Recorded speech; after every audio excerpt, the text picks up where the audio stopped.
Good morning বন্ধুরা, শুভ সকাল। তোমরা কেমন আছো? আশা করি ভালোই আছো। আমি ভালো আছি। তো চলো আজকের ব্লগটা দেখতে থাকো। আশা করি আজকের ব্লগটা বেশ ভালোই লাগবে। বৃহস্পতিবার আবার একটা নতুন ব্লগ নিয়ে হাজির হয়ে গেছি তোমাদের সামনে বলতে পারো। ভিডিওগুলো এত খাটনি করে বানানো হয়, তোমরা প্লিজ একটু লাইক করে দিও, কমেন্ট করে দিও, সাবস্ক্রাইব করে দিও। সেই আগের সপ্তাহ থেকে কীরকম ওয়েদার বলো তো শিলিগুড়িতে? মানে সকালবেলার দিকে মেঘলা হয়ে থাকে আকাশটা, আর হচ্ছে ধরো একটু বেলা বাড়লে পরে একটু রোদ ওঠে। সেরকম যে রোদের খুব জোর আছে বলতে পারো সেরকম জোর নেই, মানে একটু ধরো ওঠে, জামা কাপড় শুকিয়ে যায় এটুকুই। হাওয়াটা হচ্ছে তার সাথে সাথে, কিন্তু মানে রোদ্দু ওঠে না সেভাবে। এই মানে আগের সপ্তাহ থেকে শুরু হয়েছে। তো বৃষ্টি তো সেরকম কালকে হয়নি, তার আগের দিনও হয়নি বৃষ্টি, তো আজকেও হয়তো হবে না। ওই হাওয়াটা দিচ্ছে আর ওই যে এরকম ওয়েদার, কোনো রোদ্দুর দেখা নেই বলতে পারো। তো এখন কবে যে রোদ্দুর ওঠে বোঝাও তো যাচ্ছে না। পাহাড়ের ওদিকে বৃষ্টি হচ্ছে, ওর জন্যই মনে হয় এখানে এরকম ওয়েদার, মানে কোনো রোদ্দুর দেখা নেই আর মেঘলা হয়ে আছে এরকমই। ঠান্ডা তো ভালোই আছে, কারণ হচ্ছে কি বলো তো, ঠান্ডা মানে রাত্রিবেলার দিকেও ভালোই ঠান্ডা লাগে। এখন সকালবেলা এখনও ভালোই ঠান্ডা আছে। ঠান্ডা আছে মানে হাওয়ার জন্যই আর কি ঠান্ডাটা বেশি আর কি অনুভূতি হচ্ছে। ওই পাহাড়ে বৃষ্টির জন্যই মনে হয় এখানে ঠান্ডাটাও পড়ছে, আবার হচ্ছে ধরো মানে এরকম মেঘলা ওয়েদারও হয়ে আছে, এই জন্যই মনে হয়। জানি না ঠিক, এই জন্যই হবে। আমাদের দৈনন্দিন জীবনে চলতে ফিরতে ধৈর্য হারিয়ে ফেললে কিন্তু একদম চলবে না। ধৈর্য ধরে রেখে সব কাজগুলো ঠিক সময় করতে হবে। আর ধৈর্য ধরে রাখার মানে উপায় বলতে পারো যে আমি সেগুলো অ্যাপ্লাই করি বলতে পারো, যে এরকমভাবে আর কি আমারও ধৈর্য সেরকমভাবে ছিল না। যখন থেকে ব্লগিং করছিলাম তার আগের থেকেও আমার ধৈর্য ছিল না, সেভাবে কোনো দিনই ধৈর্য ছিল না। তো আমি যেগুলো মেনটেন করি সেগুলোই তোমাদেরকে বলছি, যে ধৈর্য ধরে রাখার সবচেয়ে বড় উপায় বলতে পারো। তো কী কারণে ধৈর্য ধরে রাখবো? আমরা অনেক কাজেই আমরা বিরক্ত হয়ে যাই, তো করতে ইচ্ছা করে না বলতে পারো, যে একই কাজ করতে হয় রোজ দিন, তো আমরা ধৈর্য হারিয়ে ফেলি। সেগুলো কাজই যদি সুন্দরভাবে করা যায় তার জন্য কিন্তু ধৈর্যের প্রয়োজন, অনেক অনেক ধৈর্যের প্রয়োজন। কিভাবে সব কাজে আমরা ধৈর্য ধরে রাখবো এবং সব কাজগুলোকে আমরা কমপ্লিট করব? তো তার জন্য আমাদের কি করতে হবে বলো তো? একটা ডায়েরি মেনটেন করতে হবে। ডায়েরিটাতে আমরা লিখে রাখবো কোন কোন জায়গায় আমরা ধৈর্যটা হারিয়ে ফেলছি। যেরকম অনেকেরই হয়, দেখবে ব্যাংকে অনেক লাইন দেখলে মনে হয় না যে ইস বাবা এতক্ষণ লাইনে দাঁড়াতে হবে। আবার বাজারে যদি আমরা যাই তাহলে পরেও দেখবে অনেক ভিড় থাকলে পারে মনে হয় ধুর বাবা বাজার করবো না, এত ভিড়, বাজারে দাঁড়িয়ে থাকতে হয়, মাছের দোকানে বলো সবজির দোকানে বলো এত দাঁড়িয়ে থাকতে হচ্ছে, তখনও আমরা ধৈর্য হারিয়ে ফেলি। সেই সময় কি করতে হবে বলো তো? মাথাটাকে ঠান্ডা রাখতে হবে। মাথাটা ঠান্ডা রেখে তোমাকে ধৈর্য ধরে সেই কাজটা তো তোমাকেই করতে হবে, যেহেতু তুমি গেছো, তো সেই কাজটাকে ধৈর্য ধরে মাথা ঠান্ডা রেখে করতে হবে।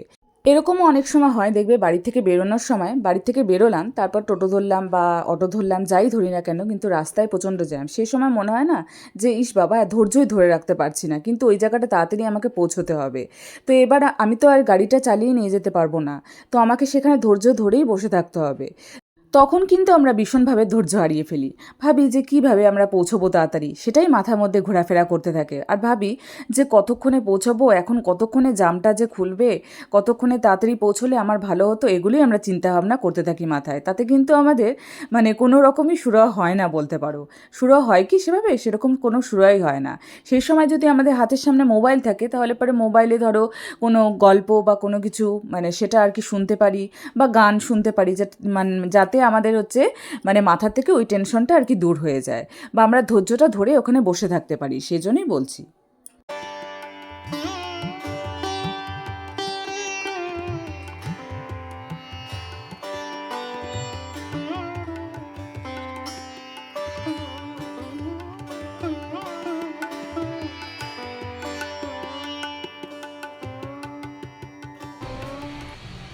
এদিকে ভাতের জলটা আছে, পরে ভাত হবে।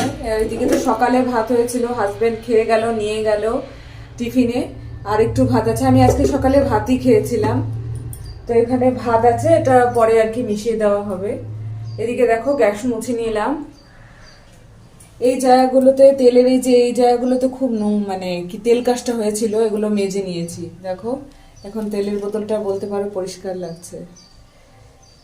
আসলে এগুলো ধরে আর কি মানে তেলটা করা হয়, তো ওই জন্য তেল কাজটাটা বেশি ছেটে। এগুলো পরিষ্কার করে নিলাম, দেখো চকচক করছে এখন। তারপরে এই যে এটা র্যাকটাও পরিষ্কার করে নিয়েছি। কৌটাগুলো মুছে নিলাম, একদিন ধুবো কৌটাগুলো, মানে উপরটাই ধুবো, কৌটা সব মশলা তো আর বের করে ধোয়া যাবে না, ধোয়া যাবে মানে আবার মানে উপরটা ধুলেই হবে, উপরটাই বেশি তেল কাজটা হয়, কারণ এখানে রান্না করলে এখানে হচ্ছে তেলটা ছেটে বেশি, ওই জন্য এমনি উপর দিয়ে মুছে নিয়েছি। একদিন ধুবো, দেখি এর মধ্যেই হয়তো ধুবো। এটাও পরিষ্কার করে, এখানে মশলা থাকে, এটাও দেখো ধুয়ে নিয়েছি। মোটামুটি রান্নাঘর পরিষ্কার করে নিয়েছি, এদিকে পাটাও ধুয়ে নিলাম, কালকে যেহেতু হচ্ছে শুক্রবার, পাটাটা ধুয়ে নিয়েছি। আমাদের সব কাজে যেরকম ধৈর্যের প্রয়োজন হয়, সেরকম রান্নার ক্ষেত্রেও কিন্তু আমাদের অনেক ধৈর্যেরও প্রয়োজন হয় আর অনেক বুদ্ধিরও প্রয়োজন হয়। কীরকম বলো তো? রান্নাতে যদি নুন বেশি হয়ে যায় তাহলে পারে হচ্ছে সেখানে বুদ্ধির প্রয়োজন হয়, কীরকম সেখানে কি দিলে পারে নুনটা ব্যালেন্স হবে। আবার যদি রান্নায় হচ্ছে মানে নুনটা কম হয়ে যায় তাহলে পারে নুন দিতে হবে, বা রান্নাটা কি করে স্বাদ আনতে হবে সেটার ব্যাপারেও একটু বুদ্ধিরও প্রয়োজন আছে। আবার তোমার হচ্ছে সেখানে ধৈর্যেরও প্রয়োজন আছে। চটপট করে রান্না করলেই যে রান্নাটা ভালো হবে সেটা কিন্তু না। আবার চটপট করে অনেক সময় রান্না ভালো হয়েও যায়, সেটা মানে লাকের ব্যাপার বলতে পারো। মশলাটা কতক্ষণ ভাজা হবে সেটার ব্যাপার আছে। মশলাটা যদি ভালো করে না ভাজা হয় তাহলে পরে কিন্তু রান্না টেস্ট হবে না। আবার ফোড়নটা যদি তোমার পুড়ে যায়, ধরো জিরে ফোড়ন দিলে বা মৌরি ফোড়ন দিলে, সেই ফোড়নটা যদি তোমার পুড়ে যায় তাহলে পরে আবার ঝোলটা দেখবে কালো কালো হয়ে যাবে, ভালো লাগবে না খেতে। আবার ধরো হচ্ছে মশলাটায় কত মানে ভাজা হওয়ার পর মানে কীরকম টাইপের ভাজা হলে তারপরে আর কি জলটা অ্যাড করতে হবে, সেটার মধ্যেও কিন্তু একটা ধৈর্যের ব্যাপার আছে। তোমাকে দাঁড়িয়ে থাকতে হবে সেখানটায়, যে এতটা মানে ভাজা হয়ে গেল মশলাটা ভালোভাবে, তারপরে এখন আমাকে জলটা অ্যাড করতে হবে। আবার জলটা যে অ্যাড করছি সেখানেও কিন্তু কতটা পরিমাণে জলটা দিলে পারে রান্নাটা টেস্ট হবে। বেশি একগাদা ঝোল দিলে পারেও রান্নাটা ভালো হবে না। যেরকম মানে বেশি মাছ, বেশি অনেকজনের রান্না করছো সেখানে ঝোলের পরিমাণটা একটু বেশি দিতে হবে। আবার 4 পিস বা 5 পিস বা 6 পিস মাছ দিচ্ছ, সেখানে ঝোলের পরিমাণটাও সেরকমভাবে দিতে হবে। তো সেটাই আর কি বলছি, সব কিছুই কিন্তু ধৈর্যের প্রয়োজন। আমরা অনেক সময় ভাবি রান্নাতে গরম মশলা বেশি দিলে পারে নাকি রান্না খুব টেস্ট হয়ে যাবে। তো রান্নাতে গরম মশলা দিলে পারে কিন্তু টেস্ট হয় না। টেস্ট গরম মশলা বাড়ায় না, গরম মশলাটা হচ্ছে গন্ধটা মানে সেন্টটা ভালো হয়, যাতে রান্নার মাছের ঝোলে বলো, মাংসের ঝোলে বলো, ডিমের ঝোলে বলো, যাতে সেন্টটা ভালো হয় তার জন্যই কিন্তু গরম মশলা দেওয়া হয়। তার জন্য সবার লাস্টে একদম দেওয়া হয়। আর গরম মশলাটা দিলে পরে একটা সেন্ট ভালো হয়। পাঁঠার মাংসে বলো, মুরগির মাংসে বলো, সেখানে গরম মশলাটা সবার লাস্টে দিলে একটা সুন্দর গন্ধ বেরোয়, বেশ ভালো লাগে খেতে। এটার জন্যই দেওয়া হয়। ফোড়নও অনেকে দেয় গরম মশলা, তো সেটা সেন্টের জন্য দেওয়া হয়, সেটা কিন্তু রান্নার টেস্টটা যাতে বাড়বে সেটার জন্য কিন্তু গরম মশলা দেওয়া হয় না। তো যাই হোক, কালকে যেরকম আমাদের বাড়িতে ডিমের ঝোল হয়েছিল, তো আমি মাকে বললাম যে হচ্ছে কালকে তো তোমাদেরকে রান্না বান্না শেয়ার করিনি, তো মাই রান্না করেছে। তো আমি বললাম যে হচ্ছে তুমি জিরা ফোড়ন দাও, তেজপাতা ফোড়ন দাও, আর গরম মশলা না দিলে না দাও, কোনো অসুবিধা নেই, গরম মশলা দিতেই হবে ডিমের ঝোলে, তার কোনো মানে নেই, এমনিও খারাপ হবে না। তো মা বললো যে না, আমরা তো মৌরি ফোড়ন দিই, মৌরি ফোড়নই দিব। আবার হচ্ছে গরম মশলা বাটা হয়ে গেছে মার ততক্ষণে, তো গরম মশলাও দিলেও মৌরি ফোড়নও দিয়েছে। তো যাই হোক, তো এই বাড়িতে আর কি মাছের ঝোলে বলো মানে ভালোই আর কি গরম মশলা দেওয়া হয়। তো হচ্ছে গরম মশলা দিই, সেটা কোনো অসুবিধা নাই, কিন্তু রান্নাটা টেস্ট হতে হবে। গরম মশলা দিলেই যে রান্নায় অনেকগুলো করে দিলেই যে রান্নায় হচ্ছে টেস্ট হবে তার কিন্তু কোনো মানে নেই। গরম মশলা তো গন্ধের জন্য, সেন্টটা যাতে ভালো হয় রান্নার সেজন্য দেওয়া হয়। তো এক গাদা গরম মশলা দিয়েছে মানে মা। তো যাই হোক, আমার হাজব্যান্ড আবার ক্যাচ করছিল, হ্যাঁ এত গরম মশলা, প্রত্যেকটা রান্না এত গরম মশলা দেওয়া হয়, গরম মশলা দেওয়া হয়। গরম মশলাটা পেট গরমও করে। সবসময় যে গরম মশলা না দিলেও কিন্তু খারাপ লাগে না অতটা, যে গরম মশলাই দিতে হবে।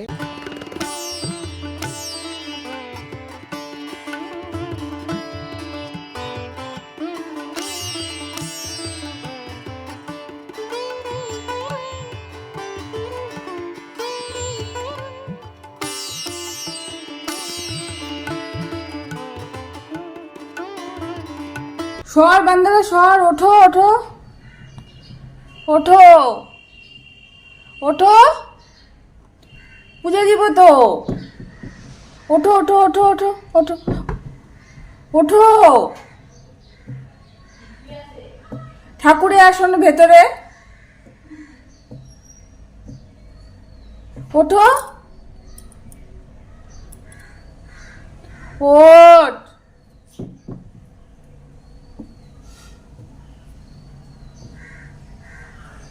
ওঠ ওঠ ওঠ ওঠ ওঠ, পূজা দিব তো। কেমন রে বাবা, সরো সরো, ওঠো ওঠো ওঠো, হ্যাঁ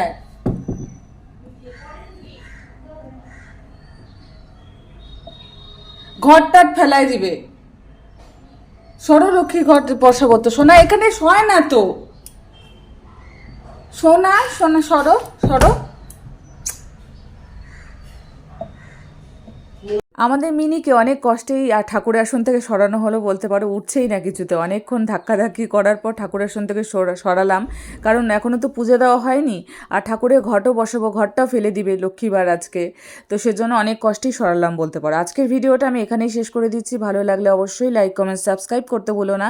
পাশে থেকেও বড়োদেরকে জানাই অনেক অনেক প্রণাম, আর ছোটোদেরকে জানাই অনেক অনেক ভালোবাসা জানিয়ে আজকের ব্লগটা আমি এখানেই শেষ করে দিচ্ছি। কালকে আবার দেখা হবে নতুন দিনে নতুন সকালে। ততক্ষণ অবধি তোমরা সুস্থ থেকো, ভালো থেকো, গুড নাইট। তো এখন পাঁচালিটাও পড়ে নিচ্ছি। পাঁচালি পড়তে অনেকক্ষণ টাইম লাগে, তারপর শঙ্খ দিব, তারপর পুজো দেওয়া কমপ্লিট। পুজো দিয়ে নিলাম। তো পুজো দেওয়ার পর হচ্ছে এখন হচ্ছে ছাদে আছি। কেন বলো তো? কারণ হচ্ছে পাম্পটা বারবার করে আর কি উপরে এসে দেখতে হয় যে জলটা ভর্তি হলো কি না হলো কি না। কারণ হচ্ছে বললাম না তোমাদেরকে অসুবিধাটা।